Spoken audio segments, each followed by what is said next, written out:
There are 118 known elements on the periodic table, but what your government doesn't want you to know is that there's also 118 episodes of Bomb Squad Movie Night. Hi, I'm top-ranking agent Austin Zwiebelman, representing the St. Louis intelligence agency GAY. And with me today I have... The name's Kraft. Tanner Kraft. There are some who call me Jim. When exploring 135 years of film history since the mysterious Roundhay Garden scene, your compass usually points you in one of four directions. You could seek films out because of their commercial success, their critical success, their formalist merits, and the personal value they have to you specifically. Today we're here because of option number one, the almighty box office. The latest film in the second most profitable franchise in India, behind S.S. Rajamouli's Bahubali films, the highest grossing Indian film of 2023, and the second highest grossing Hindi film of all time. We're talking about Pathaan, starring the incomparable Shah Rukh Khan. Pathaan tells the story of a totally shredded super spy who has to stop a genius rogue agent from unleashing a virus that can kill entire cities full of people in minutes. Before we set sail into the heart of danger, we're gonna stretch our legs with a warm-up question. Tanner, what's a movie you enjoy that features Spycraft? We're gonna kick off this episode with Tanner. Austin told me I should just say No Time to Die, which fair, it's probably my favorite James Bond movie. However, for this one, I'm gonna go a bit unconventional. When I say spy movie, you usually think of some kind of action thriller. I'm gonna go with a spy movie that is thrilling, but in no way is an action, which is the Steven Spielberg-Tom Hanks 2015 collaboration Bridge of Spies. Yeah. The movie that won Mark Rylance's first Oscar, a movie that I think gets a little overly hated for some reason. I think it's really strong. I think it's one of Spielberg's better movies of the 21st century. I love Hanks in it. Rylance's performance in it is just so beautiful and perfect. That movie allowing Rylance to become in the mainstream, constantly letting him give these fun, off-kilter performances in movie after movie, I think is a general net good in society. I know people are still angry that Sly Stallone didn't win for Creed that year. I get it, but if Rylance doesn't win that Oscar, maybe he doesn't do more mainstream movies, and clearly, judging from history, we still got Creed 2 and Creed 3. Yeah, we might not have gotten Bones and all. The Bridge of Spies was a fun movie to watch because of its central question. How do we exchange one hostage for two hostages? And the way the movie navigates that was pretty brilliant. All right, Tim, what's a movie you enjoy that involves spycraft? So as much as I want to talk about Austin Powers, The Spy Who Shagged Me, which is probably the spy movie I've watched the most times, I'm going to go with the more obvious answer, which is the Liam Neeson vehicle Taken. One of the movies that I would generally consider to be in the pantheon of like modern classics. I mean, everybody loves the line about his particular set of skills that he's developed over a lifetime, and he shows off those skills throughout the course of the movie. It's a great time. It's very thrilling. I've only watched one of the sequels. Probably won't watch the other one. But that first one, pretty dang solid. Also, shout out to Rogue One, which I think is one of the best Disney Star Wars things, and is also sort of a spy movie. I just want to say, Taken 3 features an incredible sequence where Liam Neeson climbs a fence, and it features like 14 cuts in 17 seconds. It's f***ing insane. It's true, all of it. Them cuts. Thanks for the insight, you guys. As for my answer, I'm going to briefly go over 3 films about spies, specifically the other films in this franchise. The Yash Raj film Spy Universe, which I watched in preparation for this mission. Starting off, there's Ek the Tiger from 2012, which translates into our Coca-Cola cowboy language as Once There Was a Tiger. Talk about humble beginnings. While this was the highest grossing Hindi film of 2012, its budget of $9 million was a far cry from like the $20 million budget given to War, or the $28 million budget given to Pathaan. It's a funny kind of standout of the series, feeling more like a romantic comedy that happens to be about super spies instead of the other way around. You can also tell it's a release from 2012 because everyone's doing lots of parkour. Like, the directors just saw District B13 and had a huge epiphany, like, this is the future of cinema! But their investment in lead actor Salman Khan, the titular character, was the true moment of glory. He's genuine and fierce, and he pulls off the stunts quite well for a guy who was 47 at the time time of shooting. Holy shit. Then there's Tiger Zinda High from 2017, which translates to English as Tiger is Alive. Like going from a hot tub straight into a cold swimming pool, the tonal shift from the first film's romantic vistas to occupied war zone in Iraq really kicks your ass. This movie is 2 hours and 40 minutes of pure stress. At one point, Tiger even has to save a small child from a suicide vest. And as somebody who lives in America and thinks our imperialism f***ing sucks ass, it was kind of neat to see the ticking clock element of this movie, the brief window of time Tiger and his team had to rescue dozens of nurses who were being held hostage, was happening just because the American military just wants to drone strike the hospital they're being held hostage in, even though there's many innocent people inside. Very tense movie, lots of politics going on, and there are certain climactic points where you can definitely see that it was one of the most expensive Hindi films ever made at the time. Then there's War from 2019, and I don't need to translate that one. English countries absolutely f***ing know what the word war means. War is the first of the YRF Spy Universe films directed by Siddharth Anand, who also directed today's film Pathaan, and damn near immediately you can tell that something special happened behind the scenes. There is a long take near the beginning of this film that is so complicated it made my f***ing jaw drop. War was also the highest grossing Indian film of 2019 by a pretty substantial margin, and when you see the film, you understand why. Hrithik Roshan is pure dynamite. He's got eyes that look like precious stones, and a body that looks like he can climb a mountain. A true badass, squaring off with Tiger Shroff over a saga of twists and betrayals that will seriously f*** you up. To compare like YRF Spy Universe movies to another popular spy series from the States, going from the Tiger movies to War is like going from Mission Impossible 1 to Mission Impossible 4. The old movies were lots of fun, but Siddharth Anand movies are so much more modern and impressive, which leads us right to today's main subject. Pathaan, the fourth film in the franchise, not to mention the most profitable and the best reviewed of the bunch. What are our thoughts on Pathaan? We're going to switch up the order and start with Tim this time.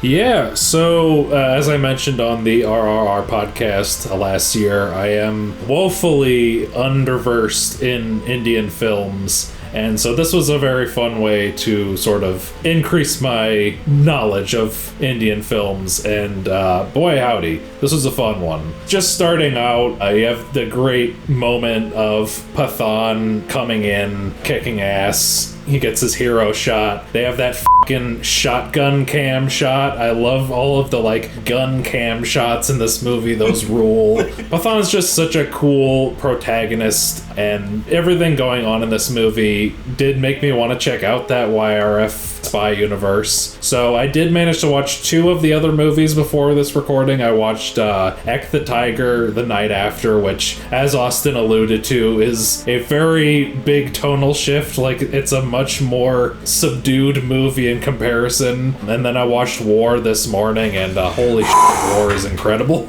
Yeah, these movies are a lot of fun. I'm gathering from like what I can see of the timeline of these movies that Tiger is sort of the leading man of this universe, sort of the Tony Stark, if you will. And that sort of is telling in this movie, because man, his scene is kind of the best one in the movie. He just fucking comes in with the goddamn milkshake in his hand, and they just start kicking ass, and they run up a train like it's a fucking Uncharted game. There's just so much good action in this movie. It doesn't have quite the same magic as the first time I saw RRR, but it's an absolute blast. Indian just does action better than Hollywood. We need to get on their level. Back to you, Austin. Thank you so much, Tim, for getting the hype train started. Now, Tanner, are you ready to derail the hype train? The biggest disservice this movie had is, unfortunately, I saw Fast X 2 days before it, which is more insane. Everything in this movie seemed much more normal and mundane in comparison.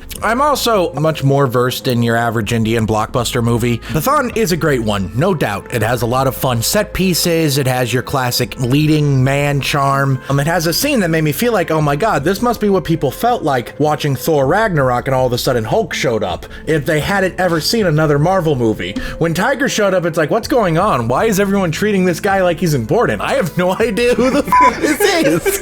Don't get me wrong. It is a very fun movie. I just don't think it's particularly exceptional. It has a lot of great stuff going to it. You can tell there's a lot of budget put into this. The effects are pretty great, which is more than I can say for a lot of Indian action movies. Usually they can kind of fall short in the effects regards. Please see what was the most expensive Indian movie before RRR. 2.0. 2.0, listen, if you like, there's stuff to like in 2.0. The effects are dog shit. The effects are comically bad. It's in those like Bollywood compilations on YouTube about how silly they sometimes look. They can sometimes look very silly, but this one looks great. It has a lot of weight to the action, which can be sometimes lacking in many action movies, not just, ones from India. And there's a lot to like here. I will say the biggest disappointment here is that, like I said, you guys need to watch more Indian blockbusters because Not To from RRR is an exceptional dance number. Most Indian movies don't meet that standard, but they often have really great dance numbers. The dance number in this one is bad. Just flat out boring. I was texting Austin occasionally through the movie, and at some point I literally texted him, this scene is still going? To be fair, I threw up the shield. I think the dance number, the party scene in War, from this same exact franchise, makes the dance number in this look like it was directed by a baby. I mean, no offense. Seriously, it was a logistical undertaking, but stylistically, the dance number in War is f***ing incredible compared to this one. I'll have to check that one out. This one just kind of looks like a mediocre music video to me. Again, I like the lead. I like the plot. I remember when the movie opens up with f***ing Pakistan, India bullshit. I was like, oh, cool. This is interesting. I've noticed a lot of Indian movies I've seen lately are dealing with the Indian-Pakistan sort of always constant tension. I wonder what that means. Someone smarter than me look into that. Indian politics, yeah. The scene with Tiger, like Tim was saying, was probably the best scene in the movie. When they're both just lifting miniguns like it's nothing and going off with it, I was like, hell yes. This is what I'm into, shooting people with miniguns. I love that the plot, oh god, they got a hold of smallpox. Great thing. House MD had a great episode about getting a hold of smallpox. It's always good when smallpox is in your media. It's one of the better blockbusters of the year. I still have it ranked 21st in my year-end rankings right now, right behind Fast X. It might be behind the Power Rangers special. I don't know. Don't quote me on that. It was interesting that the hero song was largely in English. Oh, one more thing. The villain's name is Jim, which is objectively funny because it's just like, I used to do what you do and I was betrayed. I share the same name as John Krasinski's character from The Office. I wish he just jimmed the camera once. It would have been great. Back to you, Austin. I'm glad that we have this more lukewarm representation because I feel like there was a fair amount of the people who saw this in India who viewed it as generic. And you wonder if there's sort of like the fact that we can't understand the language might enhance it as an action film. Like, that Russo Brothers show Citadel? That's not a real show. All right, you keep making it up. I was watching it and thinking this might be a reverse Pathaan situation. I feel like people who don't understand English might watch Citadel and go, this fucking rules! Let me put it this way. If the only Marvel movie you have seen is the first Avengers movie, you're like, holy fucking shit. The thing is, Marvel has made 8 movies like that. They make 3 of them a year. India makes around 3 to 5 blockbusters of this caliber every year. Only one gets to win the lucky draw of being the highest grossing one. And Pathaan won that draw. We gotta wonder why. But now, time for my thoughts on Pathaan. My initial reaction to Pathaan was that it got me super pumped. Push it to the limit montage in Scarface level pumped. I went and organized my house for 4 hours after the first time I saw Pathaan. It was like cinematic cocaine. But I've got to be more objective about the movie today, and having seen it a second time now, I've definitely got to say it's nowhere near as earth-shattering as RRR was, but few movies ever will be, and there's actually plenty of stuff to appreciate about Pathaan that I've learned from researching the film. For starters, this film actually shut down the Burj Khalifa Boulevard in Dubai while they were shooting the scientist kidnapping scene. That is a feat no Hollywood movie has ever accomplished. It reminded me of that time Cameron Crowe and the absolute maniac Paula Wagner were able to shut down Times Square for Vanilla Sky. Another fun fact about the Dubai sequence, the action director presiding over it was Casey O'Neill, a dude who was the stunt coordinator on Top Gun Maverick and Once Upon a Time in Hollywood. Serious motherfucker in the industry. This was also the first Indian movie to ever be shot on Lake Baikal in Siberia, known to trivia enthusiasts as the world's deepest, oldest lake. You can listen to Anand in interviews. He makes it kind of his goal when he makes a movie to set scenes in places that he thinks his viewers have never seen before. Sometimes it's a crutch, like the lackluster dance sequence in Cadiz, Spain. Sometimes it's a huge benefit, like the massive frozen Lake of Death. This was also the first Bollywood film to be fully shot using official IMAX cameras. Not IMAX certified cameras like Alexas or Phantoms, a straight up IMAX digital camera. There are only like 26 of those in the world, and there's usually not even one in India, so they had to really step up to film it at this fidelity. As a VFX person, I gotta say that this was incredibly impressive for a Bollywood film. I know this makes me sound like a real bastard, but I usually think Bollywood films are like 10 years behind Hollywood when it comes to technical advancements. Again, go watch 2.0 if you don't believe me. Oftentimes there's more of an emphasis placed on how crazy an effect can be instead of how realistic it looks. But YFX released their VFX breakdown for Pathaan,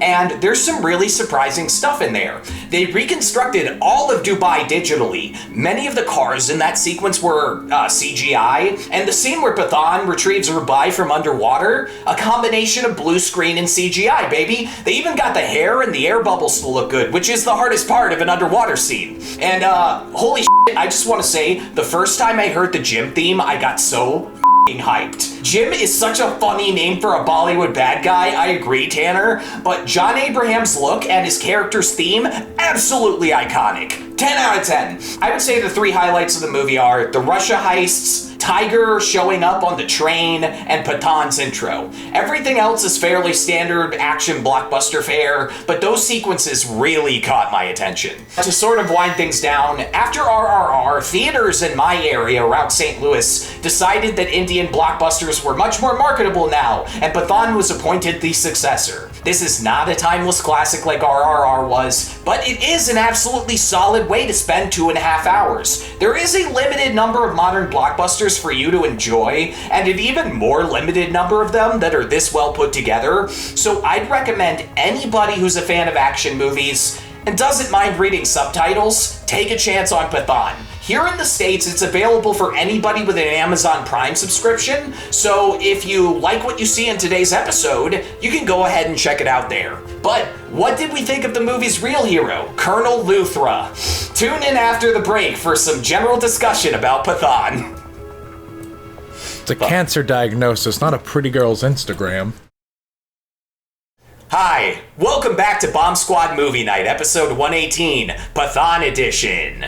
Before Pathaan can return from his time in exile, we've got another ad for you. Do you want wall art, but you don't want to alienate your peers by framing a print of Guernica? You should try MoviePalette.com, a website that sells wall art comprised of stripes of color representing every scene from your favorite movies, printed on high-quality canvas, ready to ship directly to your home. MoviePalette.com turns any movie you love into a stunning art piece that guests won't be able to take their eyes off. And why not save money in the process? Enter our promo code SQUAD15 at checkout for 15% off your order. Link down below. Now back to the show.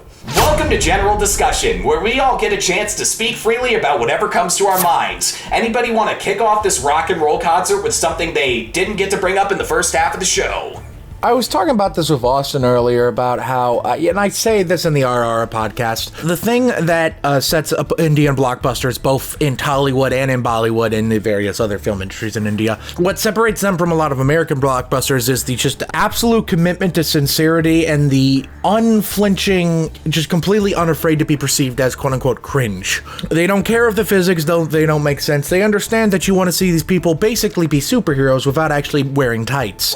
I always think of the climactic jetpack, like the wingsuit sequences at the end, as like the biggest sort of like Bollywood signal. Yeah. I feel like if you put that in an American movie, like an American blockbuster that wasn't like in the G.I. Joe series, it would be mostly rejected by critics and audiences. Austin, it's funny you say that because what I'm about to say is not a joke. There is a scene almost identical to that in Fast X. I'm not kidding. All right, I'd like to tell audiences, although I have 4K copies of the trailers, I do not have a copy of Fast X. So go see it now in theaters if you want to see what the Tanner's talking about. I swear to God, it's real. I thought it was kind of funny that they started the film with General Kadir having cancer. That didn't come into play for so long afterward, I borderline forgot that part even happened. Although that's easy for me to say as somebody who was barely aware of Jammu and Kashmir before I saw this film.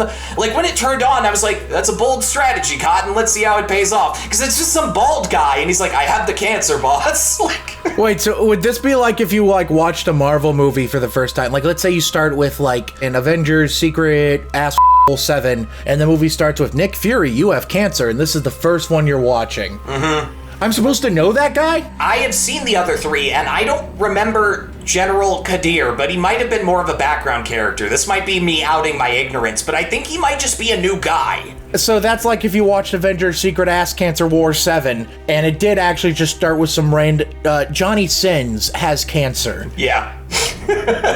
All right, so there's a point, it's kind of like a running thing in the film, where Pathaan brings up Katsugi, right? When Pathaan brought up Katsugi for the first time, it felt like those movies who give characters a speech defining what an apex predator is. Like, Kitsugi, for anybody who doesn't remember, is the Japanese art of repairing broken pottery with lacquer that's been mixed with powdered gold, thus making it more valuable even though it's been broken.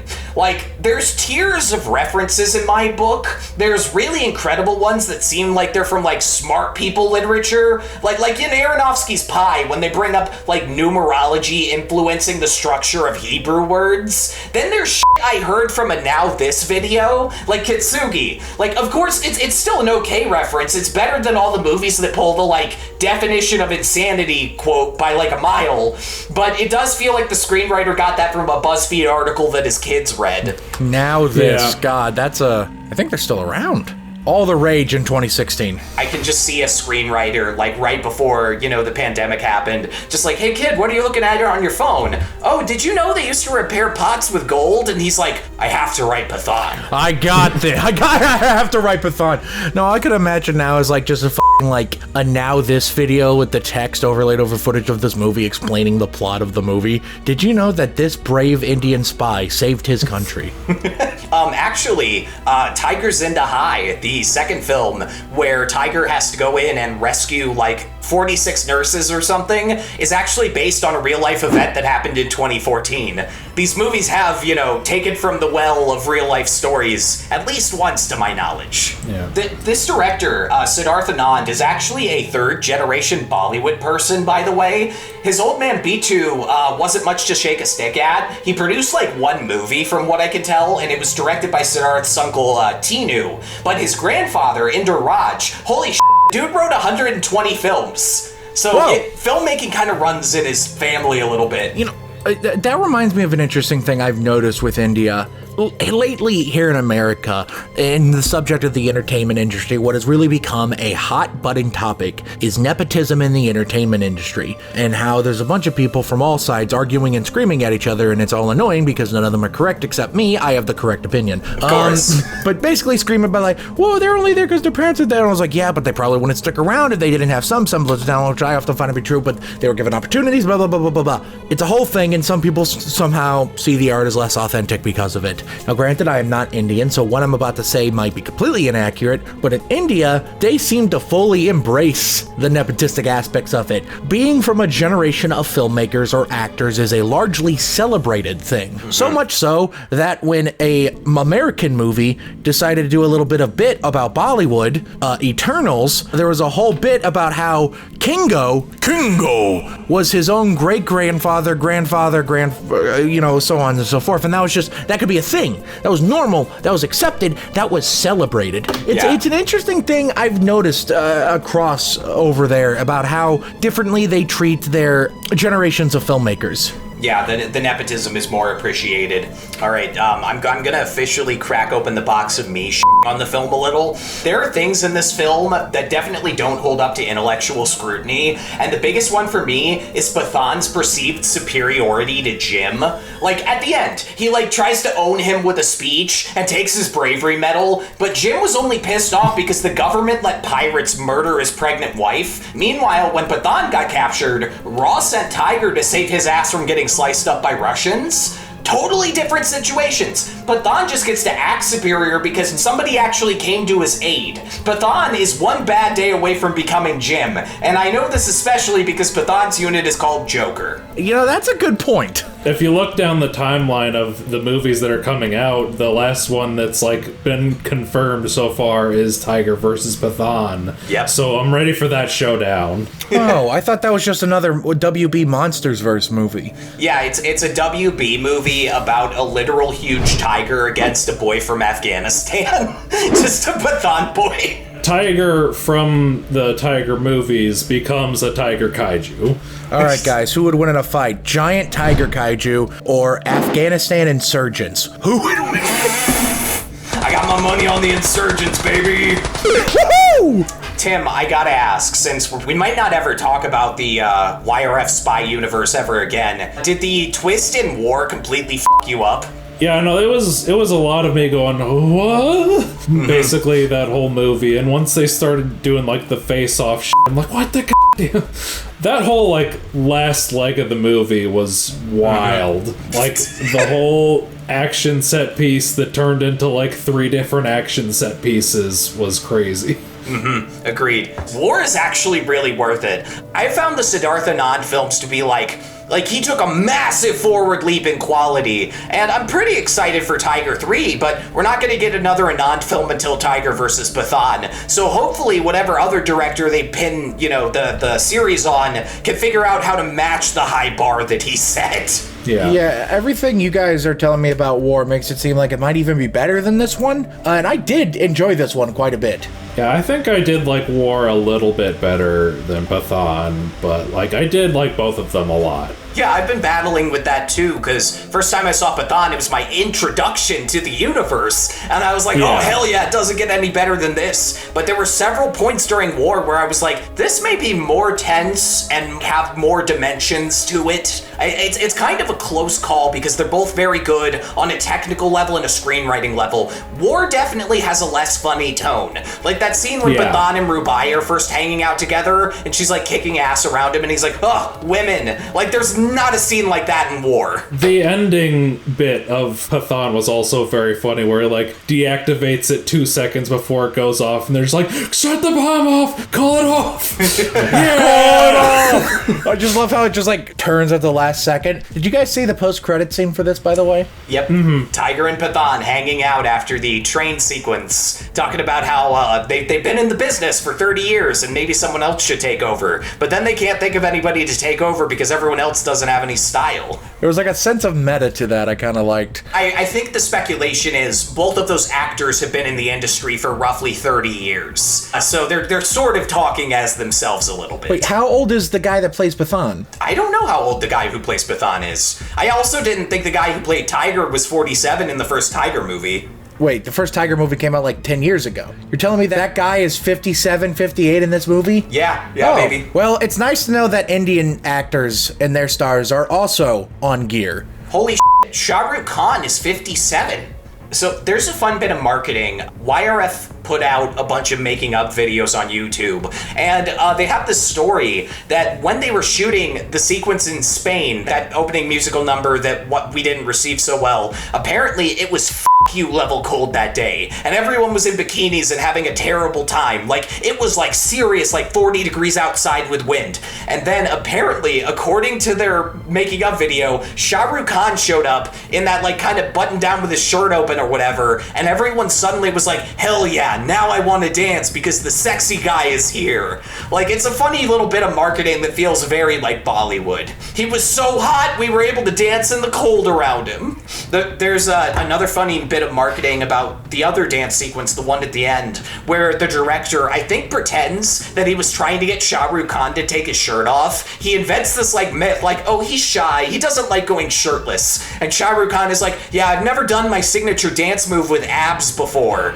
Like, it's an interesting like thing to do, is integrate like marketing myths into your making of videos. Build the myth of the actor through these sort of tall tales. That is a very common thing with a lot of Indian stars. Like, you hear about the behind-the-scenes makings of these movies, and they very often talk about the fans of this actor are expecting to see a certain thing. Again, it's just a very interesting thing about the way they make movies there that is different, but also very similar to ours. We go into movies expecting to see a certain things. However, Martin Scorsese isn't doing an interview saying, well, when people come to this movie, they're expecting him to yell. You know, it's just, it's an interesting thing. But, here's a thought that just occurred to me. So, cinematic universes were the big f***ing craze in 2012 when the Avengers came out. Coincidentally, the same year the first movie of this franchise came out. I am currently operating under the assumption that they didn't intend this to be a universe when they started. I could be wrong. However, something that's interesting about this one then is, now again, correct me if I'm wrong, unlike the other successful cinematic universes, which so far are the Avengers and Warner Brothers Monsterverse, those are the only ones that are doing well at all, this one seems to be composed entirely of original characters and is not based off of pre-existing IP. Am I correct in saying that? I believe so, yeah. They're building a universe out of characters that aren't from the comics or aren't classic monsters from 100 years ago, or Tom Cruise in a mummy. Yeah, they're falling more on like classic Bollywood archetypes or spy film archetypes instead of, you know, like lifting things whole cloth from other works of fiction that have been previously established. It's kind of impressive now that you say it. This is the first one that has that YRF Spy Universe logo at the beginning of it, I noticed. Okay. Ooh. So it seems like this was just Tiger the franchise until they were like, what if we went bigger? The first two were Tiger, and then War was like a whole different set of characters, and then this one is the one that really tied everything together. So they could have just cobbled this together one day, had some kind of beautiful coked up idea, like, oh, Yash Raj Films produced the Tiger films, those are about a spy, War was very successful, what if we just kept all these characters in a basket and now they're all playing together? Because again, there's no mention of Tiger and War. This could have been a very recent invention made shortly before Pathaan was made. American franchises should do this, okay? Crossovers rule. Remember the Sony email leaks? Remember when they said they were gonna do a 21 Jump Street Men in Black crossover? Oh, that yeah. still hasn't happened, and I'm still upset. They should do like that. Listen, hear me out. The next Fast and Furious movie, who distributes the Fast and Furious movies? Universal. You know what Universal's single biggest franchise is outside of the Fast and Furious movies? Despicable Me. Okay. Other than that, live action, Jurassic Park. I want to see dinosaurs chasing Vin Diesel around. Give me Freddy versus Jason versus Ash. Please. All right, looks like we're getting ready to ride off into the sunset and close the book on Pathaan. Any final thoughts on the movie before we close out today's episode? Tanner, speak now or forever hold your peace. More like mid-thon. No, I'm kidding. I really enjoy. It's a good movie, guys. You two specifically just need to watch more Indian movies. I'm sure a lot of Indian people that watch this movie, watch this episode in the comments will agree with me. This is a great movie. India makes 5 movies like this every year. Truly, there is so much talent over there. It is truly what India is able to output in their country is second only to America in terms of blockbusters. So this one's great. I guarantee you there are 3 other ones that are great like this one. Excellent. I'm happy to hear that because, yeah, I'd love to watch films that are as good as this. Tim, what are your final words for the audience? When one cinematic universe closes, another one opens. I had a great time with this. It made me want to explore these other films more. I'm excited to see Tiger 3 later this year. Later down in the pipeline, we got War 2 and Tiger vs. Pathaan. I'm down for it all. If you haven't seen these films, check them out on Amazon Prime. All of them, except for Tigers into High, are available for streaming. That one you'll have to find through other means. But it's definitely worth checking out. It's a good cinematic universe. It's pretty rewarding. My final thoughts, of all the genres, I think that action succeeds best at crossing international borders. People who have never seen a movie from Uganda know who killed Captain Alex. People who have never seen a movie from Indonesia know The Raid, and I think India is starting to produce films that can actually rival the vastly more expensive films coming out of Hollywood, using every trick in the book from creative visual effects to insane stunts with some very charismatic actors there to seal the deal. Pathaan is just as fun as your typical Hollywood blockbuster, if not slightly better. Perhaps the only thing Pathaan has that RRR doesn't is that Pathaan's journey doesn't stop with this film. Be on the lookout for Tiger 3 coming out November 10th of this year. That beast has a $36 million budget, $8 million more than this huge-ass production. Hot damn, that's a lot for an Indian movie. These YRF Spy Universe movies only seem to get bigger and better every time, so give it a shot and learn for yourself what all the hype has been about.